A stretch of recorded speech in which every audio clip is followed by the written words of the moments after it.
ഇന്ന് നമ്മൾ ഡിസ്കസ് ചെയ്യാൻ പോകുന്നത് long walk to freedom by Nelson Mandela. Nelson Mandela എന്ന് പറഞ്ഞാൽ ഒരു ഫൈറ്റർ ആയിരുന്നു. റേഷ്യൽ ഡിസ്ക്രിമിനേഷൻ എഗൻസ്റ്റ് ഉള്ള ഫൈറ്റർ. റേഷ്യൽ ഡിസ്ക്രിമിനേഷൻ എന്ന് പറഞ്ഞാൽ കറുത്ത വർഗ്ഗക്കാർക്ക് ഭംഗിയില്ല, അവർക്ക് പഠിപ്പില്ല, അവർക്ക് പൈസയില്ല, അവർ ക്രിമിനൽസ് ആണെന്നൊക്കെ പറയുന്ന ഒരു ബിലീഫ്. സോ ആള് വിശ്വസിച്ചിരുന്നത് പീസിലും ജസ്റ്റിസിലും ആയിരുന്നു. ഒരിക്കലും റിവെഞ്ചും ഹേറ്റഡും ഒന്നും പുള്ളിയുടെ മനസ്സിലുണ്ടായില്ല. ആള് ഫൊഗിവ്നെസ്സിൽ വിശ്വസിച്ചിരുന്ന ഒരാളായിരുന്നു, അതായത് എല്ലാവരോടും ക്ഷമിച്ചിരുന്നു. Rolihlahla Mandela was born in South Africa. South ആഫ്രിക്കയിലാണ് പുള്ളി ജനിച്ചത്. പ്രൈമറി സ്കൂളിൽ പുള്ളിയുടെ ടീച്ചർ പുള്ളിയുടെ പേര് നെൽസൺ എന്നാക്കി മാറ്റി, കാരണം ക്രിസ്ത്യൻ നെയിംസ് വേണം നിർബന്ധമായിരുന്നു. ആൾ സോഷ്യലിയും പൊളിറ്റിക്കലിയും ഭയങ്കര ഇമ്പോർട്ടൻ്റ് ആയിട്ടും പ്രോമിനൻ്റ് ആയിട്ടും മുന്നോട്ട് വന്നു. പെട്ടെന്ന് ഫേമസ് ആയി. പിന്നീട് മണ്ടേല അറസ്റ്റഡ് ആയി ഇൻ 1956. പിന്നീട് സൗത്ത് ആഫ്രിക്കയുടെ ഫസ്റ്റ് ഡെമോക്രാറ്റിക് പ്രസിഡന്റ് ആയി മാറി. ലേറ്റർ ഹി സ്റ്റെപ്പ് ഡൗൺ ആയപ്പോഴും പാവങ്ങൾക്ക് വേണ്ടി ഒരുപാട് വർക്ക് ചെയ്തു. ലോങ് വാക്ക് ടു ഫ്രീഡം എന്ന് പറയുന്നത് ഒരു ഓട്ടോബയോഗ്രഫിയാണ് നെൽസൺ മണ്ടേലയുടെ. ഈ ബുക്ക് പുള്ളിയുടെ ഏർലി ലൈഫിനെ കുറിച്ചാണ്. അതുപോലെ തന്നെ 27 വർഷം പുള്ളി പ്രിസണിലുണ്ടായിരുന്നു, ജയിലിലുണ്ടായിരുന്നു. അതിനെക്കുറിച്ചാണ്. അപ്പാർത്തൈഡ് ഗവൺമെന്റ്, അതായത് റേഷ്യൽ ഡിസ്ക്രിമിനേഷൻ ഫോളോ ചെയ്യുന്ന ആ അപ്പാർത്തൈഡ് ഗവൺമെന്റിൽ മണ്ടേലനെ ഒരു ടെററിസ്റ്റ് ആയിട്ട് അവർ പ്രഖ്യാപിച്ചു, എന്നിട്ട് ജയിലിൽ അടച്ചു. പിന്നീട് വളരെ മിറാക്കുലസ്ലി പുള്ളീനെ റിലീസ് ചെയ്തു. ഈ എക്സ്ട്രാക്ട് ആളുടെ റിലീസിനെ കുറിച്ചുള്ളതാണ്. ഭയങ്കര അമേസിംഗ് ആയിട്ടാണ് പുള്ളി ഇതിനകത്ത് എഴുതിയിരിക്കുന്നത്. അപ്പോൾ പുള്ളിയുടെ ഓട്ടോബയോഗ്രഫിയിലെ ഒരു എക്സ്ട്രാക്റ്റ് ആണ് നമുക്ക് പഠിക്കാനുള്ളത്. നമ്മളിവിടെ കാലിക്കറ്റ് യൂണിവേഴ്സിറ്റിയുടെ ക്വസ്റ്റ്യൻ പേപ്പർ പാറ്റേൺ ആണ് ഫോളോ ചെയ്യുന്നതെന്നുണ്ടെങ്കിൽ ടെക്സ്റ്റിന് മുൻവശത്ത് ഓതറിൻ്റെ ഒരു പേജ് ഉണ്ട്. ഓതറിൻ്റെ ബാക്ക്ഗ്രൗണ്ട്, ഓതറിൻ്റെ വർക്ക്സ്, ഓതറിന് എന്തൊക്കെ അവാർഡ് കിട്ടി, നമ്മളത് വായിച്ചു വിടും. അങ്ങനെ ചെയ്യരുത്. ഒബ്ജക്റ്റീവ്സ് മുഴുവൻ അതിൻ്റെ ഉള്ളിൽ നിന്നാണ് വരുന്നത്. അതുപോലെ തന്നെ ടെക്സ്റ്റ് കഴിഞ്ഞിട്ട് കുറച്ച് ക്വസ്റ്റ്യൻ ആൻസേഴ്സ്, ഗ്ലോസറി ഒക്കെ ഉണ്ട്. അതും നമ്മൾ ശ്രദ്ധിക്കില്ല. അങ്ങനെ പറ്റില്ല. അതും കേൾക്കണം. അതിൽ നിന്ന് ഡയറക്റ്റ് ക്വസ്റ്റ്യൻസ് ഉണ്ടാവും. Just giving you a heads up. ഇനി നമുക്ക് ടെക്സ്റ്റ് ഡിസ്കസ് ചെയ്യാം. On February 2, 1990, F.W.D. Klerk stood before Parliament to make the traditional opening speech and did something no other South African head of state had ever done. ഈ F.W.D. Klerk എന്ന് പറയുന്നത് ആ സമയത്ത് south ആഫ്രിക്കയുടെ state president ആയിരുന്നു. പുള്ളി ഒരു വലിയ കാര്യം ചെയ്തു എന്ന് പറഞ്ഞിട്ടാണ് തുടങ്ങുന്നത്. He truly began to dismantle the apartheid system. Apartheid എന്ന് പറഞ്ഞാൽ സൗത്ത് ആഫ്രിക്കയിൽ നടക്കുന്ന റേഷ്യൽ ഡിസ്ക്രിമിനേഷൻ, കറുത്ത വർഗ്ഗക്കാർക്ക് എഗൻസ്റ്റ് ആയിട്ട് പോകുന്ന റേഷ്യൽ ഡിസ്ക്രിമിനേഷനെ സൗത്ത് ആഫ്രിക്കയിൽ അപ്പാർത്തൈഡ് എന്നാണ് വിളിക്കുന്നത്. Apartheid system and lay the ground work for a democratic South Africa. ഈ പുള്ളി, അതായത് ഈ F.W.D. ക്ലർക്ക് പ്രസിഡന്റ് ആയിട്ട് വന്നപ്പോൾ ഈ റേഷ്യൽ ഡിസ്ക്രിമിനേഷൻ തുടച്ചു കളയാൻ ഉദ്ദേശിച്ചു. In dramatic fashion, Mr. De Klerk announced the lifting of the bans on the ANC, the PAC, the South African Communist Party. പുള്ളി ഒറ്റ രാത്രി കൊണ്ട് ഈ ANC എന്നൊക്കെ പറയുന്നത് African National Congress party, pan African Congress പാർട്ടിയൊക്കെയാണ്. അതായത് ആഫ്രിക്കൻസിന് വേണ്ടി വർക്ക് ചെയ്തിരുന്ന ഈ പാർട്ടികളൊക്കെ ഇത്രയും നാളും ബാൻഡ് ആയിരുന്നു. ആ ബാൻ ലിഫ്റ്റ് ചെയ്യിപ്പിച്ചു. The freeing of political prisoners incarcerated for non-violent activities. ഒരുപാട് പേരെ ജയിലിൽ നിന്ന് മോചിപ്പിച്ചു. The suspension of capital punishment and the lifting of various restrictions imposed by the state of emergency. The time for negotiation has arrived. ഒറ്റ രാത്രി കൊണ്ട് പുള്ളി ഒരുപാട് കാര്യങ്ങൾ അങ്ങോട്ട് മാറ്റി. It was a breathtaking moment, for in one sweeping action he had virtually normalized the situation in South Africa. ഒറ്റയടിക്ക് south ആഫ്രിക്കനെ നേരെയാക്കി. Our world had changed overnight. എല്ലാവരുടെയും ആ സൗത്ത് ആഫ്രിക്കയിലുള്ള സകലമാനം മനുഷ്യരുടെയും വേൾഡ് ഓവർനൈറ്റ് ആയിട്ട് മാറി ഒറ്റ രാത്രി കൊണ്ട്. After 40 years of persecution and banishment, the ANC was now a legal organization. അതായത് ആഫ്രിക്കൻ നാഷണൽ കോൺഗ്രസ് എന്ന് പറഞ്ഞ party, racial discrimination against work ചെയ്തിരുന്ന പാർട്ടി, ഇപ്പോൾ ഒരു ലീഗൽ ഓർഗനൈസേഷനായി മാറി. I and all my comrades could no longer be arrested for being a member of the ANC. അതായത് Nelson Mandela ഇനി ആർക്കും അറസ്റ്റ് ചെയ്യാൻ പറ്റില്ല ANC-യുടെ ഭാഗമാണെന്ന് പറഞ്ഞിട്ട് ANC-യുടെ മേലുള്ള ബാനൊക്കെ ലിഫ്റ്റായി. For carrying its green, yellow and black banner. ആ ബാനർ ക്യാരി ചെയ്തുകൊണ്ട് ഇപ്പോൾ കുഴപ്പമില്ല. For speaking its name, ANC എന്ന് പറയുന്നതുകൊണ്ട് കുഴപ്പമില്ല. For the first time in almost 30 years, my picture and my words and those of all my band comrades. അതായത് 30 വർഷത്തിന് ശേഷം നെൽസൺ മണ്ടേലയുടെ പിക്ചേഴ്സും പോസ്റ്റേഴ്സും ഒക്കെ ഇറങ്ങി. could freely appear in South African newspapers. ഇനിയിപ്പോൾ news പേപ്പറിൽ ഫ്രീ ആയിട്ട് പുള്ളിയുടെ പേര് വരാൻ തുടങ്ങി, പുള്ളിയുടെ പിക്ചർ വരാൻ തുടങ്ങി. Amidst all the good news, however, the ANC objected to the fact that Mr. De Klerk had not completely lifted the state of emergency or ordered the troops out of the townships. ANC അപ്പോഴും പറഞ്ഞു ഈ day clerk ഒരുപാട് മാറ്റങ്ങൾ കൊണ്ടുവന്നു, പക്ഷെ not 100%. On February 9, 7 days after Mr. De Klerk's speech opening Parliament, I was informed that I was again going to Turnhouse. I arrived at 6 o'clock in the evening. അതായത് ഫെബ്രുവരി 9, 7 ദിവസം കഴിഞ്ഞു ഈ മാറ്റങ്ങളൊക്കെ വന്നിട്ട്. എന്നിട്ടുള്ള കാര്യമാണ് പറയണത്. I met a smiling mister De Klerk. അയാൾ ജയിലിലാണ് നെൽസൺ മണ്ടേല. പക്ഷേ ഡേ ക്ലർക്കിനെ മീറ്റ് ചെയ്തു in his office. And as we shook hands he inform me that he was going to release me from prison the following day.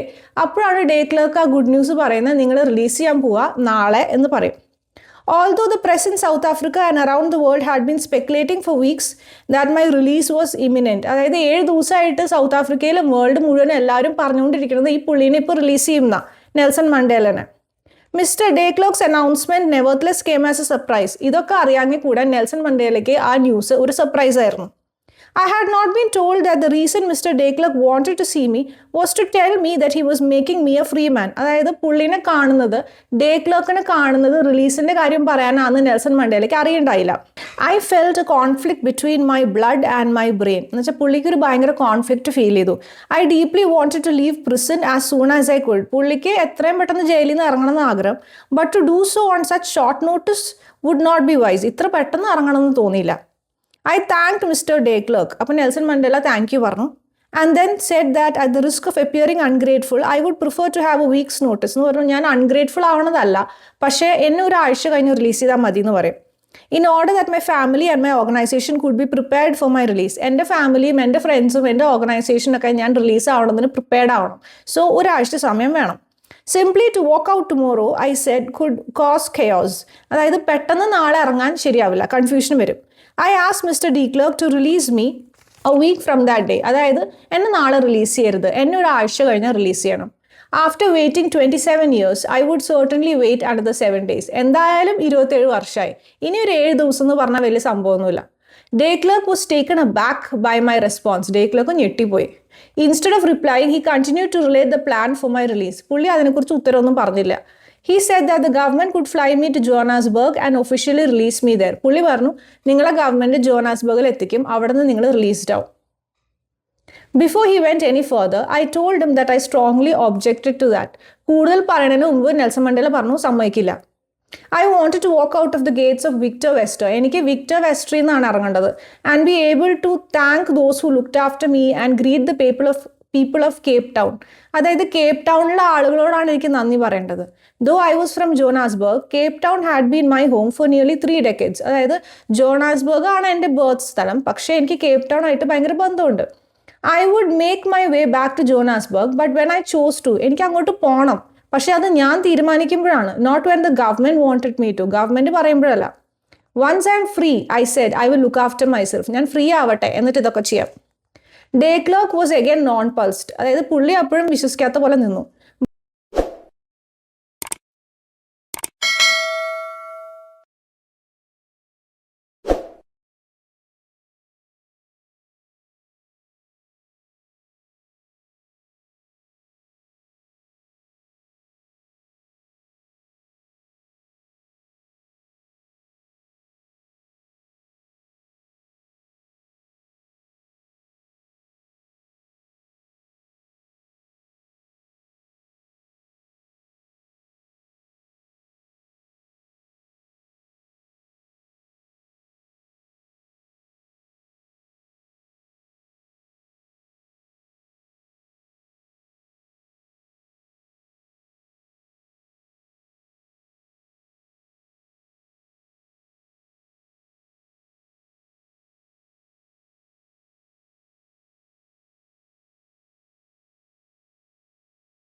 Conclusion, Nelson Mandela എന്ന് പറയുന്നത് ഒരു വാറിയറാണ്.